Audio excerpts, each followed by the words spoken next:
Hello guys, I am आकांक्षा तिवारी। आज हम आपको भारतीय राष्ट्रीय आंदोलन के जो प्रमुख चरण थे उनके बारे में बात करते हैं।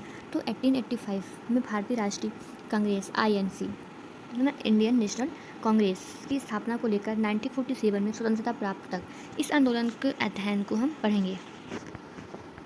तो फर्स्ट है उदारवादी चरण जो 1885 से लेकर 1905 तक था। फिर है उग्रवादी या गर्मपंथी चरण जो 1905 से 1919 तक था।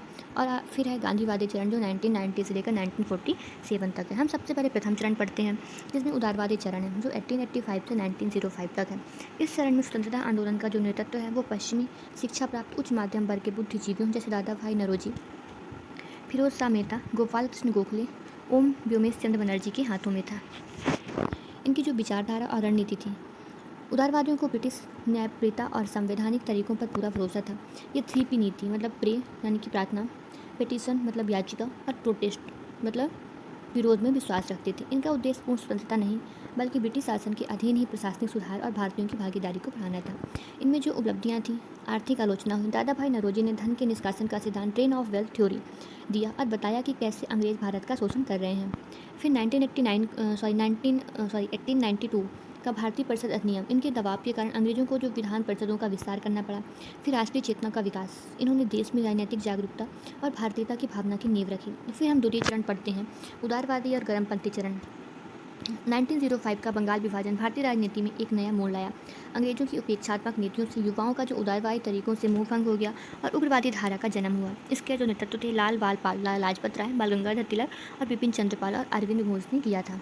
जो इनकी रणनीति थी, जो इनकी स्ट्रैटेजी थी, इनका मूल मंत्र था स्वदेशी बहिष्कार और निष्क्रिय प्रतिरोध, पैसिव रेसिस्टेंस और बॉयकॉट। तिलक ने प्रसिद्ध नारा दिया, स्वराज्य मेरा जन्मसिद्ध अधिकार है और मैं इसे लेकर रहूंगा।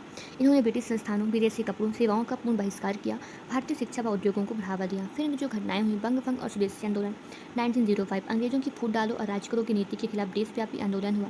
फिर कांग्रेस का सुअर विभाजन हुआ 1907 पे, वैचारिक मतभेदों के कारण कांग्रेस गरम दल और नरम दल में बट गई। फिर होम रूल लीग आंदोलन हुआ 1916 पे, तिलक और एनी बेसेंट द्वारा स्वशासन की मांग के लिए चलाया गया आंदोलन था।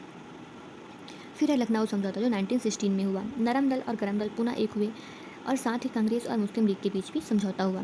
फिर आता है तृतीय चरण, गांधीवादी चरण 1990 से 1947 तक। प्रथम विश्व युद्ध के बाद महात्मा गांधी के भारतीय राजनीति में प्रवेश के साथ ही आंदोलन एक जन आंदोलन, मैस मूवमेंट में बदल गया।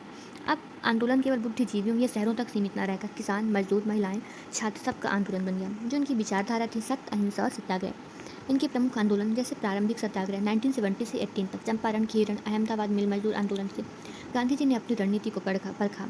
फिर रॉलेट एक्ट और जलियांवाला बाग हत्याकांड हुआ 1919 में, अंग्रेजों के दमनकारी रवैया के खिलाफ व्यापक जन आक्रोश हुआ।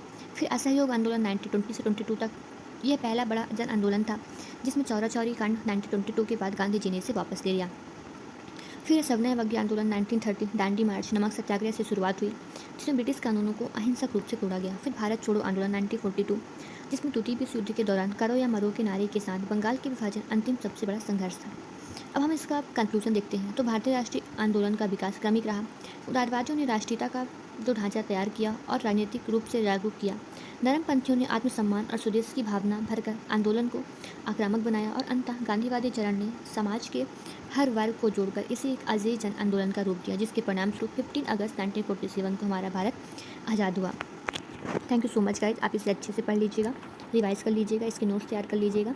हमने जो इसका PDF है वो अपने इस चैनल की डिस्क्रिप्शन पे दे दिया है, तो आप उसे देख लीजिएगा। Thank you.